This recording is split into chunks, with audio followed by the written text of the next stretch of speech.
Yuna told her story slowly. Each word seemed to take great effort, but she spoke clearly because she wanted Taeho to understand. She and her husband, a Valari man named Daesung, had lived happily on Valora for many years. They had a small home near the purple forests. They grew crystals for trading, a skill passed down in Valari families for generations. When Bora was born, their happiness became complete. Life was simple and good, but peace never lasts forever. A war came to their sector of space. Not between big empires, but between pirate groups fighting for control of trade routes. Valora was a peaceful world with no army. The Valari did not believe in violence. When the pirates came to take what they wanted, the Valari could not fight back. Daesung took his family and ran. He bought passage on a transport ship heading toward the inner systems, where the Earth Alliance kept order. They were 3 days from safety when the pirates found them. The attack was short and terrible. Daesung threw himself in front of his wife and child when the pirates boarded. He had no weapon, no training. He only had his body and his love. The pirates shot him down without a thought. Yuna and Bora survived only because the pirates decided they were not worth killing. They took the valuable cargo and left, leaving the damaged ship floating in space. A rescue team found them days later. When Daesung died, part of me died too, Yuna said. Her voice was calm, but tears ran silently down her silver cheeks. The bond between us broke. My body started to fail. I knew this would happen. All Valari know. We do not live long after losing our bonded partner. Taeho sat on the cold floor, listening. He had known loss too. His parents died when he was 16, killed in a factory accident. He remembered the feeling of the world becoming empty. But his body did not fail. He had survived, even if surviving sometimes felt like a punishment. For 2 years, I have held on, Yuna continued. For Bora, only for Bora. A mother cannot leave her child alone in this cruel galaxy. But my strength is ending. The doctors say my heart is stopping. My blood is becoming thin. In weeks, maybe days, I will sleep and not wake up. Mama, stop, Bora cried. She buried her face in her mother's side. Do not talk like that. Yuna placed her weak hand on Bora's white hair. My brave girl. You are so young to carry such heavy things. Taeho felt anger rising in his chest. Not at Yuna or Bora, but at the universe. What kind of galaxy let pirates kill innocent people? What kind of biology made someone die from a broken heart? It was not fair. None of it was fair. There must be medicine, he said. Technology. Something that can help. Yuna shook her head. The Valari bond is not a sickness that medicine can fix. It is who we are. Our bodies produce a special energy when we are bonded. This energy keeps us alive and healthy. Without it, we fade away like flowers without water. No machine can copy it. No drug can replace it. Then bond with someone else, Taeho said. Surely there are others who would help you. Yuna's purple eyes met his. The bond requires true feeling, real love, deep connection. It cannot be forced or faked. I cannot bond with someone who feels nothing for me, and I cannot make myself feel something I do not feel. I tried. In the first year, I met several aliens who offered to help. Good people with kind hearts. But the bond did not form. My body rejected them because my heart did not truly open. And humans are different? Yes, Yuna nodded weakly. Humans have a special quality. Your species feels everything so deeply. You love hard, hate hard, fight hard. When a human decides to care about someone, they care completely. This is why Valari and humans have always been good partners. The bonds between our species are the strongest in the galaxy. Taeho thought about this. He thought about human history, full of love stories and tragedies. He thought about soldiers who died for their friends, Parents who sacrificed everything for their children. Lovers who stayed together through war and disease and time. Maybe Yuna was right. Maybe humans did feel more deeply than they realized. But I am a stranger, he said. How can you bond with someone you do not know? I cannot, Yuna admitted. Not today. But a bond can grow. It starts small, like a seed. Two people spend time together. They talk, they share. They learn about each other. If there is a connection, the bond will form on its own. If not, then nothing happens. Bora lifted her head. Her purple eyes were red from crying. Taeho is a good human. I can feel it. When I saw him in the market, I knew. Please, Mama, please try. Yuna looked at her daughter with love so deep it made Taeho's heart ache. Bora, we cannot ask this of him. He has his own life, his own path. We are nothing to him. You are not nothing, Taeho said quietly. Both Yuna and Bora looked at him with surprise. Tae-ho stood up slowly. He walked to the tiny window and looked out at the stars. So many lights in the darkness. So many worlds and lives and stories. And here he was, one small human in a broken room with a dying woman and her child. I have flown cargo for 15 years, he said. I have visited 100 worlds. I have met thousands of people. But I have never had a home. Never had a family. Every night I sleep alone in my ship, and every morning I wake up alone. I tell myself that freedom is good, that I need no one. But the truth is, I am just afraid. Afraid to care about someone and lose them. He turned back to face Yuna and Bora. When your daughter grabbed my arm, I could have pushed her away. I could have walked away and forgotten about her. But I did not. Something made me follow her here. Maybe it was chance. Maybe it was fate. I do not know.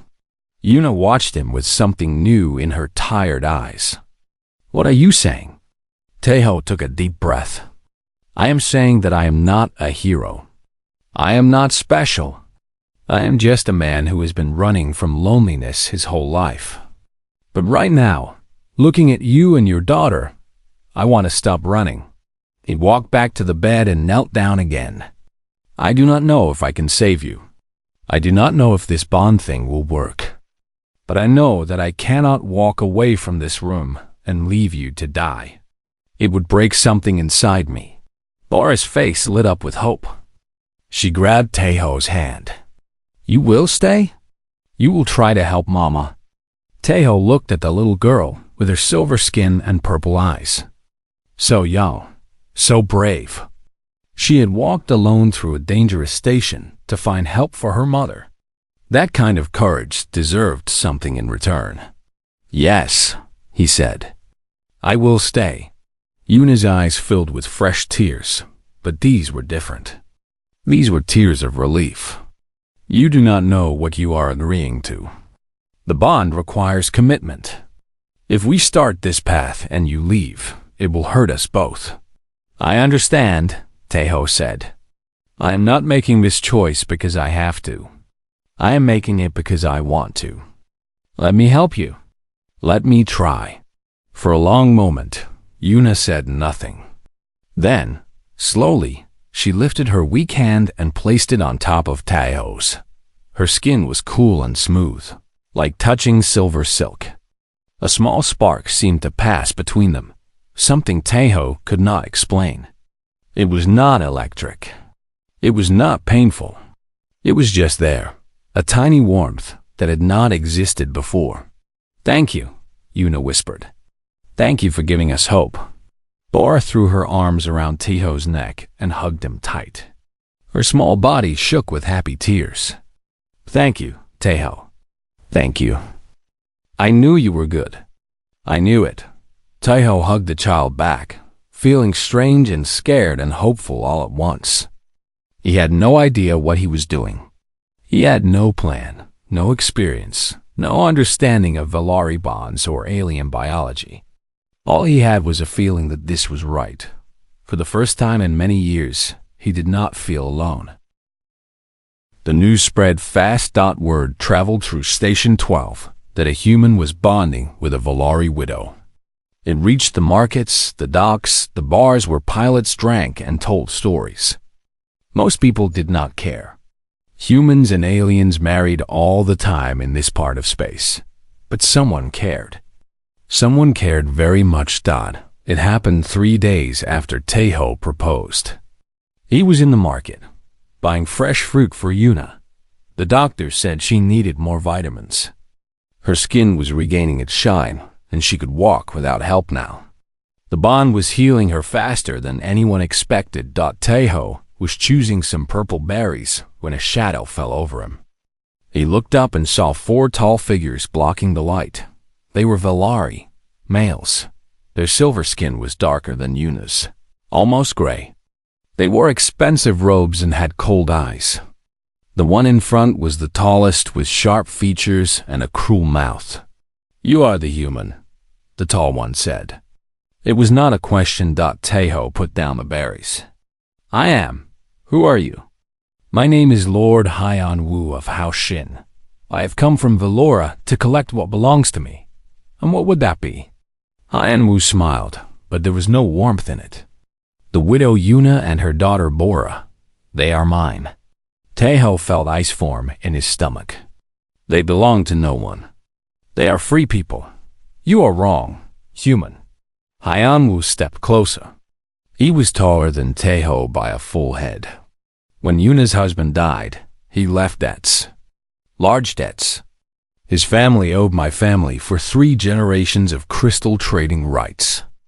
With him dead, the debt falls to his widow. According to Valari law, she and her offspring are my property until the debt is paid. Taeho's hands formed into fists. That is slavery. That is tradition. Hyan Wu looked down at Taeho like he was looking at an insect. "I have come to take them home. You have 1 day to say goodbye. After that, I will take them by force if necessary." The 4 Valari turned and walked away, leaving Taeho standing alone in the market. People around him whispered and stared. He did not care. His mind was racing. He ran back to their room as fast as he could. When he burst through the door, Yuna and Bora looked up in alarm. "What happened?" Yuna asked. "You look pale." Taeho told them everything. As he spoke, he watched Yuna's face change. The hope that had been growing there faded. Fear took its place. "Hyan Wu," she whispered. "No. How did he find us?" "You know him?" "He is the reason we ran from Valora." Yuna's hands were shaking. "After Daesung died, Hyan Wu came to our home. He said we owed his family everything. He said I would become his servant, and Bora would work in his crystal mines when she was old enough. He wanted to own us completely." Bora grabbed her mother's arm. Her purple eyes were wide with fear. "I do not want to go with him, Mama. He is scary. He hurts people." Taeho felt rage building inside him. It started in his belly and spread through his whole body. "No one is going anywhere with him. I will not allow it. Taeho, you do not understand." Yuna grabbed his hands. "Hyan Wu is powerful. He has money, soldiers, connections. The Valari Council will support him because the law is on his side. We cannot fight him. Watch me. Please," Yuna begged. Tears were falling now. "I cannot lose you too. If you fight him, he will kill you. Then Bora and I will have no one." Taeho cupped her face in his hands. He wiped away her tears with his thumbs. "Listen to me. I made a promise to you and Bora. I said I would stay. I said we would be a family. I do not break my promises. But what can you do? You are just one man." Taeho smiled. It was not a happy smile. It was the smile of a man who had made a decision and would not change his mind. "I am not just one man. I am a human. And humans do not give up the people they love. He spent the rest of the day preparing. He contacted old friends, other human pilots, and traders he knew on the station. Word spread quickly. By evening, 12 humans had gathered in Taeho's room, listening to his plan. "This is crazy," said a woman named Yoonji. She was a veteran pilot with gray hair and sharp eyes. "You want to challenge a Valari lord?" "I want to protect my family," Taeho said. "They are not even your species, so what?" Taeho looked at Yuna and Bora, sitting quietly in the corner. "Does that make them less worthy of protection?" The humans were quiet. They looked at the silver woman and her child. They saw the fear in their eyes and the hope struggling to survive. "No," Yoonji said finally. "It does not." One by one, the other humans nodded. They were traders, pilots, mechanics, and drifters. They were not soldiers, but they were human, and humans had a long history of fighting for those who could not fight for themselves. The next morning, Taeho went to the station's central plaza. This was where disputes were settled, where announcements were made, where the powerful showed their power. A large crowd had gathered. Word had spread that something interesting was about to happen. Hyeon-woo stood in the center with his 4 guards. He wore even finer robes today, showing off his wealth. Behind him stood more soldiers, at least 20, all armed. "Where is my property?" Hyeon-woo demanded when he saw Taeho approaching. "Safe," Taeho said. He walked forward alone, his boots echoing on the metal floor. "And they will stay safe? You dare defy me? A pathetic human cargo pilot?" Taeho stopped just 10 steps away from the Valari Lord. "I challenge you."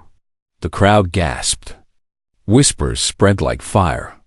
Hyeon-woo's eyes widened for a moment, then narrowed. "Challenge? What challenge?" "The old way. The way disputes were settled before your laws took over." Taeho's voice was clear and strong. "Single combat. No weapons. Just us. If I win, you give up all claims to Yuna and Bora. Forever. If you win, I will not stop you." Hyeon-woo laughed. It was an ugly sound. "You are mad. I am a trained warrior. My family has practiced combat arts for 1,000 years. You are nothing but a cargo hauler. Then you should not be afraid to accept." The crowd murmured in approval. Even among aliens, courage was respected. Taeho had made his challenge in public. If Hyeon-woo refused, he would look like a coward. The Valari Lord's face twisted with anger. "Very well. I accept your foolish challenge. When I break your bones, I will make the widow watch." Taeho took off his jacket and handed it to Yoonji, who had appeared beside him. "Hold this. Are you sure about this?" She whispered. "No," he admitted. But humans do not give up. Ever. The crowd formed a circle. Hyeon-woo stepped into the center, rolling his shoulders. His silver skin seemed to harden, becoming almost metallic. His fingers stretched into claws. This was the Valari combat form, a physical change that made them deadly fighters. Taeho stepped into the circle. He had no special powers. No claws, no hardened skin. He was just a human, soft and breakable. But inside him burned something that could not be broken. He thought of Yuna's smile when she saw him each morning. He thought of Bora's laugh when he told bad jokes. He thought of the warmth in their small room, the family they were becoming, the future they deserved. He would not let anyone take that away. "Come then," he said to Hyeon-woo. "Show me what 1,000 years of training looks like." The Valari Lord charged Dot, and the human stood his ground. 2 weeks passed on Station 12. Taeho canceled his cargo runs and stayed in the lower levels. He used his savings to pay for a bigger room, one with 2 beds, a small cooking area, and a window that showed the stars. It was not much, but it was better than the dark hole where Yuna and Bora had been living.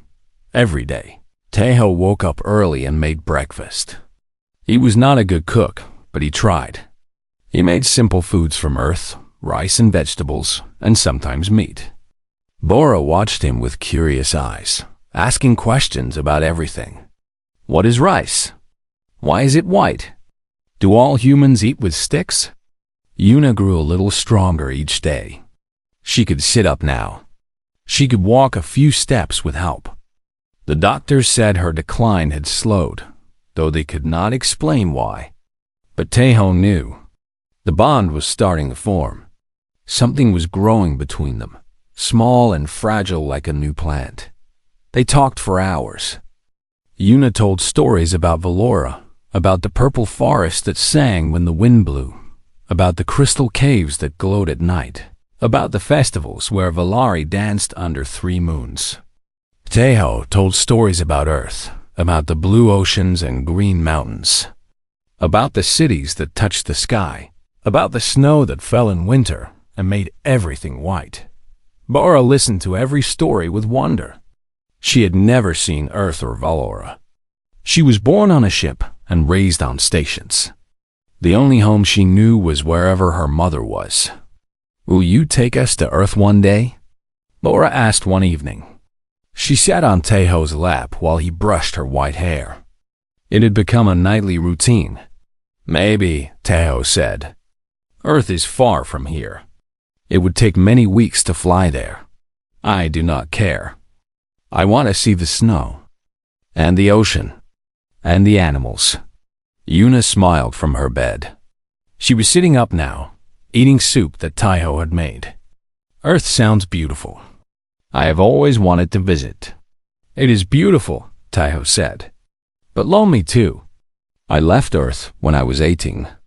I was angry and sad after my parents died. I thought if I ran far enough, the pain would stop.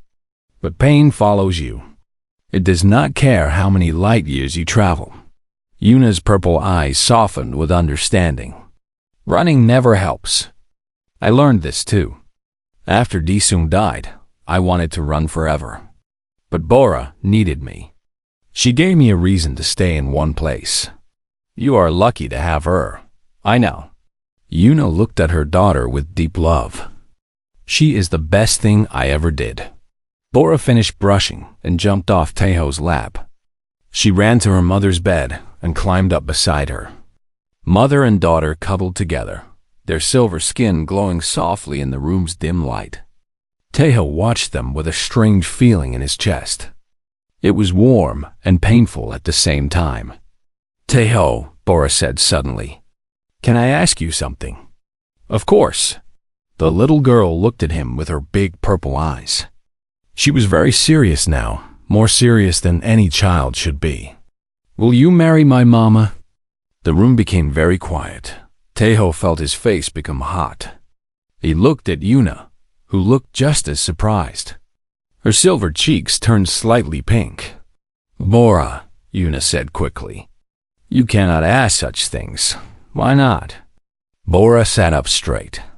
"The doctor said Mama needs a bond." "A bond is like marriage, right? If Teho marries Mama, she will get better.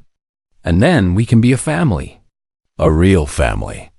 Teho opened his mouth, but no words came out. He had not thought about marriage. He had only thought about helping, about being there, about taking things one day at a time. But now, hearing the word from this child's lips, he realized how big this situation really was. "Bora, please," Yuna said. Her voice shook a little. "Teho has done so much for us already. We cannot ask for more." "But I want him to be my father," Bora said. Her voice cracked and tears filled her eyes. "I do not remember my real father. I was too young when he died. Teho is kind and good, and he makes Mama smile. I want him to stay forever. I do not want him to leave us." Yuna pulled her daughter close and held her tight. "She, my love. It is okay. Everything will be okay." Teho stood up slowly. His heart was beating fast. He walked to the window and looked out at the stars again. They seemed different now. Less cold. less empty. He thought about his life. 15 years of flying alone. 15 years of running. What had it given him? Money, yes. Freedom, yes. But also loneliness so deep it had become normal. He had forgotten what it felt like to care about someone, to wake up wanting to see their face, to go to sleep thinking about their smile. But now he remembered. Every morning, he looked forward to seeing Yuna's purple eyes open. Every day, he felt happy when Bora laughed at his bad jokes. Every night, he felt peaceful when they all sat together in this tiny room, talking about nothing important. Was this what family felt like? Taeho turned around. Yuna was watching him with fear and hope mixed together. Bora was crying quietly against her mother's chest. "Yuna," he said. His voice was calm, but his hands were shaking. "I need to ask you something." "Yes?" "The bond we are forming. Is it working because you feel something for me, or just because you want to survive?" The question hung in the air. It was important. More important than anything else. Yuna was quiet for a long moment. Then she gently moved Bora aside and stood up on weak legs. She walked slowly toward Taeho, each step careful and determined. When she reached him, she stopped just an arm's length away. "When Daesung died, I thought I would never feel anything again," she said. "I closed my heart completely. I decided to die slowly rather than risk being hurt again. But then you came." She reached out and took his hand. Her silver fingers wrapped around his with surprising warmth. "You are kind without wanting anything in return. You cook for us even though you burn the food. You brush Bora's hair every night without being asked. You talk to me like I am a person, not a problem to solve. Every day, I feel a little bit stronger.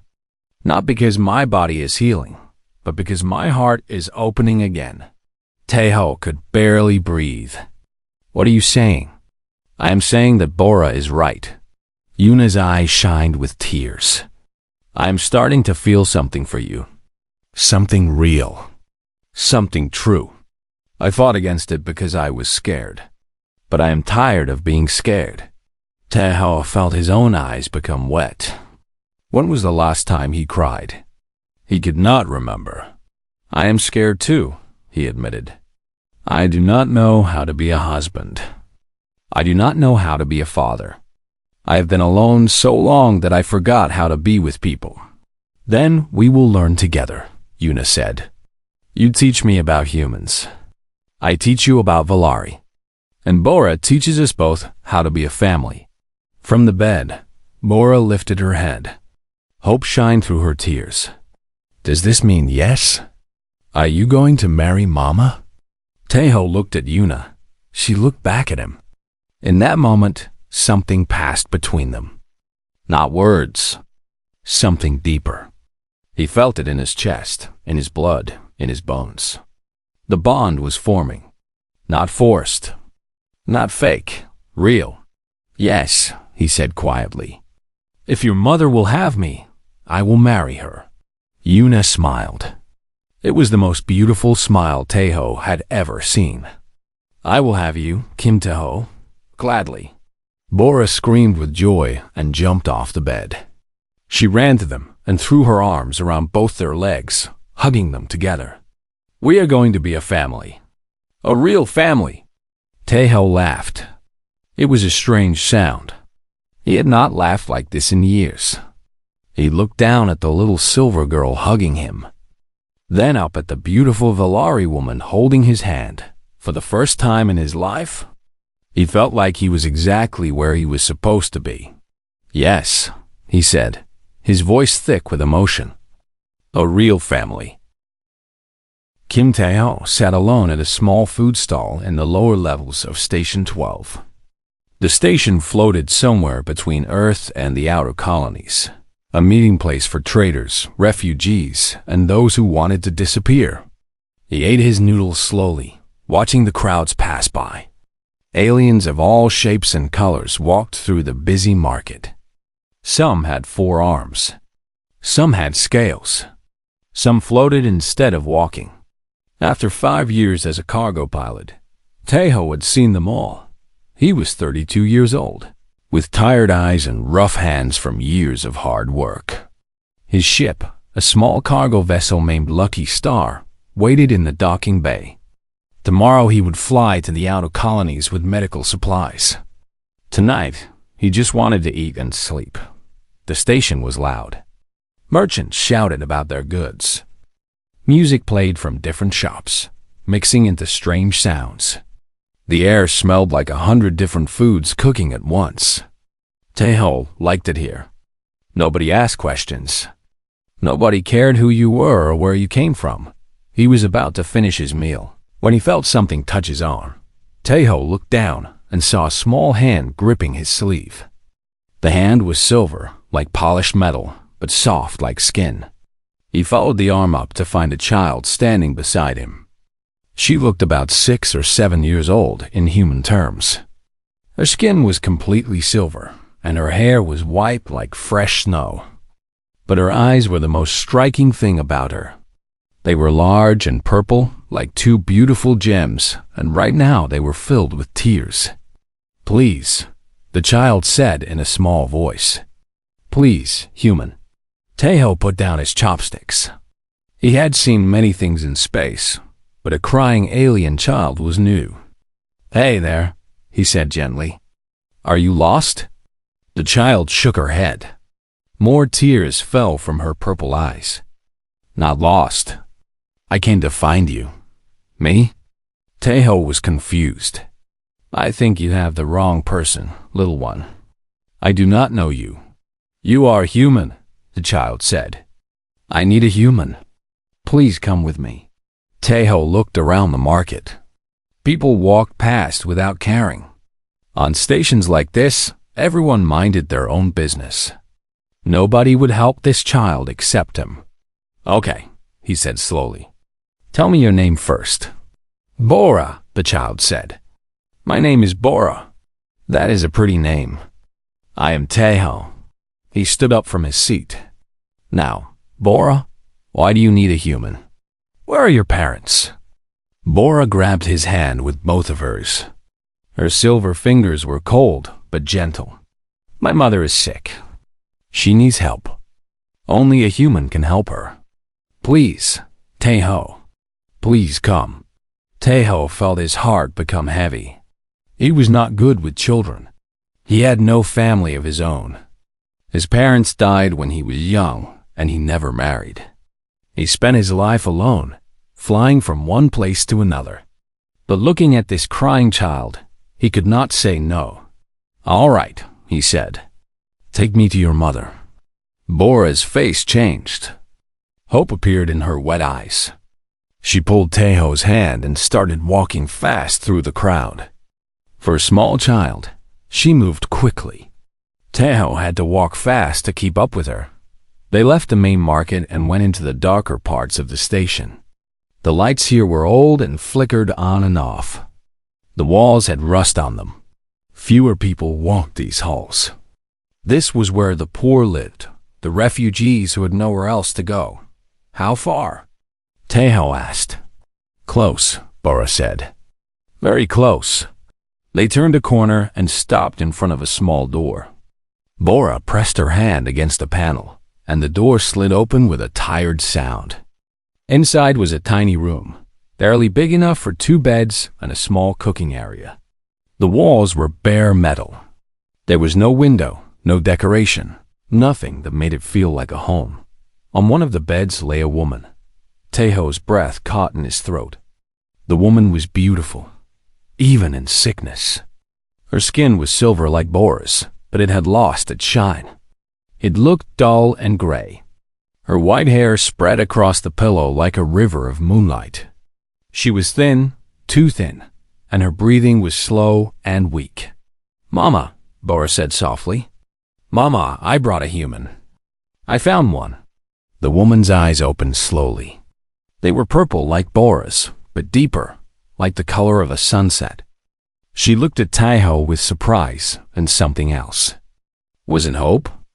Was it fear? "Bora," the woman whispered. Her voice was soft and weak. "What have you done?" "I found him, Mama. He can help you." "I know he can." Taeho stepped forward carefully. "I am sorry to enter your home like this. Your daughter brought me here. She said you are sick and need a human's help. I do not understand, but I want to help if I can." The woman tried to sit up, but fell back onto the bed. Bora ran to her mother's side, holding her hand. The sight made Taeho's chest feel tight. "I am Yuna," the woman said. "I am sorry for my daughter's actions. She should not have bothered you. Please, you can go. Mama, no." Bora cried. "You need him." The doctor said only a human can save you. Taeho moved closer and knelt beside the bed. "Please explain this to me. I am just a simple cargo pilot. I do not know how I can help, but I will listen." Yuna looked at him for a long moment. Her purple eyes studied his face, searching for something. Finally, she spoke. "I am Valari," she said. "My people come from a world called Valora, far in the Outer Rim. We are different from other species. We bond with our partners for life. This bond is not just emotional. It is physical. It keeps us alive." Taeho listened carefully. He had heard of the Valari before. They were known as one of the most gentle and peaceful species in the galaxy. "My husband died 2 years ago," Yuna continued. "He was killed in a pirate attack while protecting us. Since then, I have been dying slowly. Without a bond, my body fails. I have maybe 1 more month to live, but why a human?" Taeho asked. "Why not bond with another Valari?" Yuna smiled sadly. "The Valari bond is special. We can bond with any species that can truly love. But most species cannot form such deep connections. They are too cold, too logical, too focused on themselves." She paused and took a shaky breath. "But humans are different. Humans feel deeply. Humans love with their whole hearts. Humans protect those they care about until their last breath. In all the galaxy, only humans can match a Valari bond." Taeho sat in silence, trying to understand. This woman needed someone to love her, truly and completely, or she would die. And her daughter had gone out into a dangerous station to find a stranger who might save her mother. "Please," Bora said, pulling on Taeho's arm. "Please save my mama. I do not want to be alone. I will be good. I will not cause trouble. Just please help her." Taeho looked at the small child with tears running down her silver face. He looked at the dying woman who watched him with tired but proud eyes. He thought about his empty ship and his empty life, flying from port to port with no purpose. "Tell me more," he said quietly. "Tell me everything." Hyanwu moved like lightning. His claws cut through the air where Taeho's face had been just a moment before. Taeho ducked and rolled to the side. He was slower than the Valari, but he had spent 15 years loading cargo on dangerous stations. He knew how to move, how to survive. The crowd watched in silence. Aliens of every species stared at the impossible sight. A human unarmed and unarmored, fighting a Valari warrior. Hyanwu attacked again and again. His claws left cuts on Taeho's arms and chest. Blood soaked through the human's shirt. But Taeho did not fall. He blocked what he could and dodged what he could not. He waited for his chance. "Why you not stay down?" Hyanwu growled. His silver face was twisted with frustration. "You are bleeding. You are dying. Give up. Humans do not give up," Taeho said through gritted teeth. "We never have. We never will." He remembered something his father had told him long ago, before the accident that took his parents. His father had been a simple factory worker, but he had wisdom that no school could teach. "Son," his father had said, "strength is not about how hard you can hit. It is about how many times you can get hit and keep standing." Taeho had been hit many times today. His body screamed with pain. Blood dripped onto the metal floor. But he was still standing. Hyan Wu charged again. This time, Taeho did not dodge. He stepped forward, directly into the attack. The Valari's claws cut deep into his shoulder. Taeho felt the pain explode through his body. But he also felt Hyan Wu's surprise. The Valari had not expected the human to move closer. Taeho grabbed Hyan Wu's arm with both hands. He pulled with all his strength and twisted his body. It was not a fancy move. It was not a warrior's technique. It was pure human stubbornness. Hyan Wu flew over Taeho's shoulder and crashed onto the floor. The impact was loud enough to make the crowd gasp. Before the Valari could recover, Taeho was on him. He pinned Hyan Wu's arms with his knees and wrapped his hands around the lord's throat. He did not squeeze hard enough to kill, just hard enough to control. "Yield," Taeho said. His voice was rough with pain and exhaustion. "Yield and leave them alone forever." Hyan Wu struggled, but he could not break free. His silver skin had returned to normal. His claws were gone. Without his weapons, he was just a man trapped under another man. "You cannot do this," Hyan Wu gasped. "I am a lord. I have rights. The law is on my side. The law does not matter to me." Taeho leaned closer. His blood dripped onto Hyan Wu's face. "You can have your laws. You can have your traditions. But you cannot have my family. They are mine, and I will protect them until my last breath." He tightened his grip slightly. "So I ask you again, yield." The plaza was completely silent. Every eye was on the two figures in the center. A human, wounded and bleeding, holding a Valari lord at his mercy. It was a sight that would be remembered for generations. Hyan Wu's eyes darted around, looking for help. His guards stood frozen. They had been trained to follow rules, and the rules of the challenge were clear. Single combat. No interference. Finally, the proud Valari lord closed his eyes. "I yield," he whispered. "I give up all claims." The crowd exploded. Cheers came from the human side of the plaza. Shocked murmurs came from the aliens, who had never seen a human fight like this. Some species looked at the humans with new respect. Others looked with fear. Taeho released his grip and stood up slowly. His legs felt weak. His vision was blurring. He had lost a lot of blood. But he had one. Strong hands caught him before he could fall. Yoonji and another human pilot held him up. "You crazy fool," Yoonji said, but she was smiling. "You actually did it. Where is Yuna?" Taeho asked weakly. "Where's Bora?" "Here." A small voice called. The crowd parted, and two silver figures ran through. Yuna and Bora pushed past the spectators and threw themselves at Taeho. He caught them somehow, despite his wounds, and held them tight. "You are hurt," Yuna cried. Her tears mixed with his blood. "You stupid, brave, wonderful man. You are hurt so badly." "I'm okay," he lied. "I'm okay now." Bora was crying too hard to speak. She just held onto Taeho's leg and refused to let go. Hyan Wu stood up slowly. His pride was broken. His silver face was dark with shame. He looked at Taeho with hatred, but also with something else. Was it fear?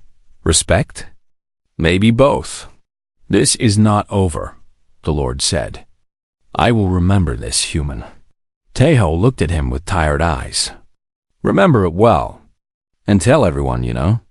Tell them that humans do not let go of the people they love.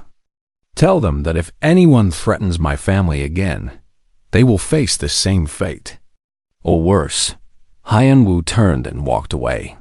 His guards followed. They left the station that same day and never returned. The healing took weeks. Yuna used Valari medicine and human doctors together. Slowly, Taeho's wounds closed. The scars remained, silver lines on his brown skin, marks of the battle he had won. Bora liked to trace them with her small fingers. Battle marks, she called them. Like a warrior. I am not a warrior, Tahoe said. I am just a cargo pilot. You are my father, Bora said simply. And my father is a hero. A month after the fight, they held a small ceremony. It was not a fancy wedding. There was no church, no temple, no priest. Just the three of them in their room, with Yoonji and a few other friends watching. Yuna wore a simple white dress. Her silver skin glowed with health again. Her purple eyes were bright and full of love. She took Tahoe's hands and spoke the Valari bonding words, ancient words that had been said for thousands of years. Te-Ho did not have traditional human vows. So he made his own. I promise to cook for you, even when I burn the food. I promise to brush Bara's hair every night. I promise to tell bad jokes that make you both laugh. I promise to stay, no matter what comes. I promise to love you until the stars go dark. The bond completed in that moment. Tahoe felt it happen. Something clicked into place inside him, like a key turning in a lock. He was connected to Yuna now, truly and completely. He could feel her emotions like a warm light in his chest. He could feel her love for him, as strong and real as his own. Bora jumped up and down with joy. Now we are real family. Now we are together forever. Yuna kissed Tahoe. It was their first kiss, soft and sweet and full of promise. Thank you, she whispered against his lips. Thank you for finding me. You are wrong, Tahoe said with a smile. Bora found me. She grabbed my sleeve in that market and refused to let go. That is because Bora is very smart, the little girl said proudly. They all laughed together. Later that year, they left Station 12. Tahoe still had his ship, the Lucky Star. He made some changes to it, adding more beds, more space, more comfort. It was a family ship now. They traveled the galaxy together. Sometimes they hauled cargo. Sometimes they just explored. They visited 100 worlds, saw 1,000 wonders. Bora grew taller and smarter with each passing year. Yuna became stronger and healthier. Tahoe finally found the home he had been searching for his whole life. That it was not a place. It was the people who traveled with him. The story of the human who defeated a Valari lord spread across the galaxy. It was told in bars and markets, on ships and stations. Other species started to look at humans differently. Not as weak and soft creatures, but as dangerous protectors who would do anything for those they loved. Some called it the human spirit. Others called it madness. But everyone agreed on one thing. Humans were not to be taken lightly. And in the small ship flying through the endless stars, a human man sat with his Valari wife and daughter, watching the light of distant suns. Where should we go next? Yuna asked, leaning her silver head on his shoulder. Anywhere, Tahoe said. Everywhere, as long as we go together. Bora climbed onto his lap and pointed at a bright blue star. There, I want to see that one. Then that is where we will go, Tahoe said. He set the course and the lucky star jumped into hyperspace, carrying a family that should not have existed toward a future full of adventure. And they lived together, happy. That is the story of Kim Tae-ho, the human who proved that love is the strongest force in the galaxy, the cargo pilot who became a hero, the lonely man who found his family among the stars. The end.